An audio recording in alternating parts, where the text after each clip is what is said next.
Gracias, Kelly. El día de hoy vamos a hablar de un tema frecuente de consulta y que preocupa mucho a los padres cuando llevan a los niños a las consultas con el pediatra y con los médicos de cabecera, y se trata de la tos. La tos no es más que un reflejo mediado por el sistema nervioso en el cual se busca expulsar secreciones o irritantes que están en las vías respiratorias.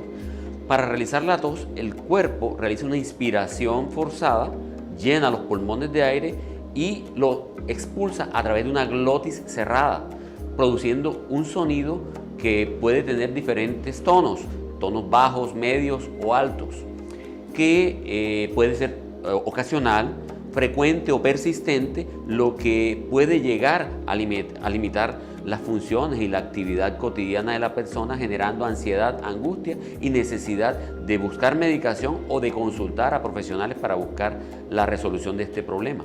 Según su forma de presentación, se dividen en tos aguda y tos crónica.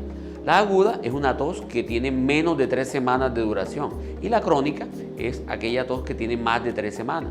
La tos aguda usualmente es producida por agentes infecciosos a nivel de las vías respiratorias altas, como virus, los cuales conducen a una inflamación y a una producción de secreciones que estimula esos receptores que están ubicados a lo largo de toda la pared de la vía respiratoria, generando una tos que puede ser continua y desagradable. Existen otros fenómenos que pueden producir una tos aguda, como son los procesos alérgicos, en los cuales por una respuesta inflamatoria individual en la persona ante agentes como pólenes y agentes que pueden ser alergénicos o irritantes, se desencadena de inmediato un estímulo, como un reflejo como la tos, pero acompañado de moco nasal, enrojecimiento en los ojos, lagrimeos, sensación de picor. Existe otra tos que es producida por el cierre de las vías respiratorias, como es el broncoespasmo, y es también presentada de manera inmediata ante algunos estímulos que en las personas con antecedentes de asma favorece la aparición de episodios asmáticos. La tos crónica es una tos que, como dijimos hace un instante, puede durar más de 3 semanas y generalmente es ocasionada por irritantes que de manera recurrente ingresan en las vías respiratorias, desencadenando esta respuesta. Otros pueden ser infecciones con depósito a nivel de las vías respiratorias, sobre todo por algunas bacterias que inducen la producción de flema, como es el caso de la tuberculosis. Y una que es más frecuente en adultos, pero no infrecuente en niños, como es el reflujo gastroesofágico, que no es más que la devolución de parte de las secreciones o del contenido gástrico hacia la vía respiratoria superior, generando ese estímulo irritativo desagradable y que puede persistir por más de 3 semanas. Entonces, ya teniendo en cuenta la definición y la forma de presentación, tenemos también cuáles son los tipos de tos. Existe una tos seca y existe una tos productiva.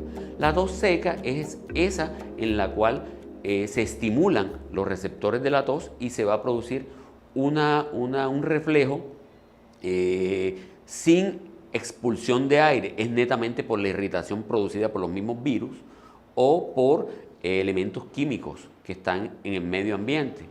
Algunas ocasiones las personas que padecen rinitis, sinusitis, ese escurrimiento que produce por secreciones a nivel de la faringe o de la garganta puede desencadenar esa tos de manera permanente.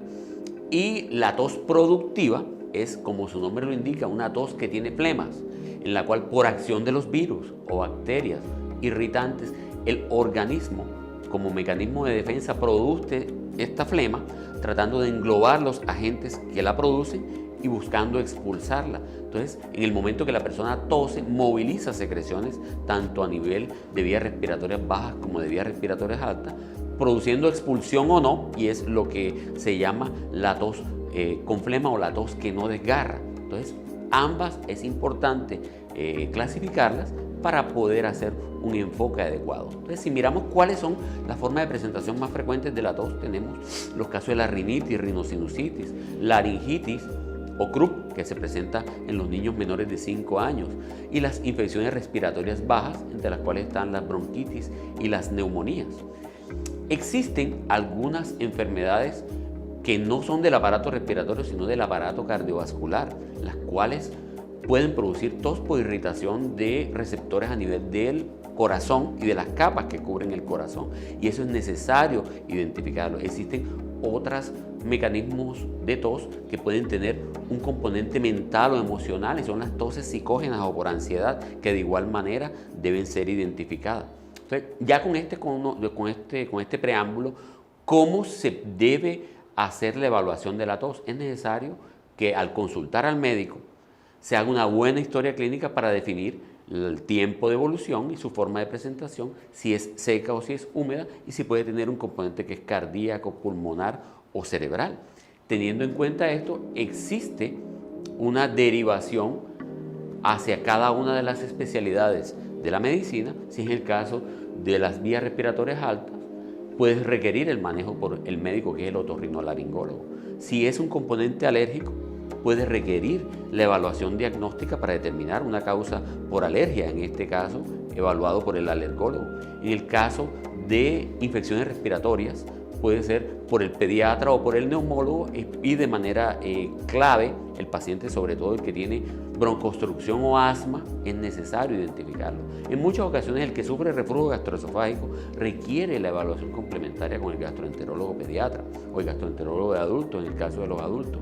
Y el manejo complementario en esa tos que tiene un componente psicógeno por ansiedad, por el personal, en este caso, de psiquiatría, psicología y demás. Entonces, en términos generales, es importante evaluar y clasificar adecuadamente la tos para poder realizar un manejo adecuado y evitar manejos o estrategias que no son saludables. ¿Cuáles son esas? Automedicarse. Segundo, utilización de medicamentos para la tos en menores de 5 años, o medicamentos que utilizan vasoconstricción o disminuyen las secreciones a nivel de las fosas nasales. Entonces, todo debe ser bajo supervisión médica. ¿Qué medicamentos para la tos pueden utilizarse sin prevención? De pronto, medicamentos caseros, mientras se lleva al paciente a la consulta del médico con el objeto de evitar las complicaciones, ya que, como comentamos en un inicio, la tos es un mecanismo de defensa. Y si la anulamos con medicamentos para contrarrestar la tos, podemos favorecer el estancamiento de secreciones, la sobreinfección y las complicaciones a que esto llevaría. Por todo esto, muchas gracias. Feliz día.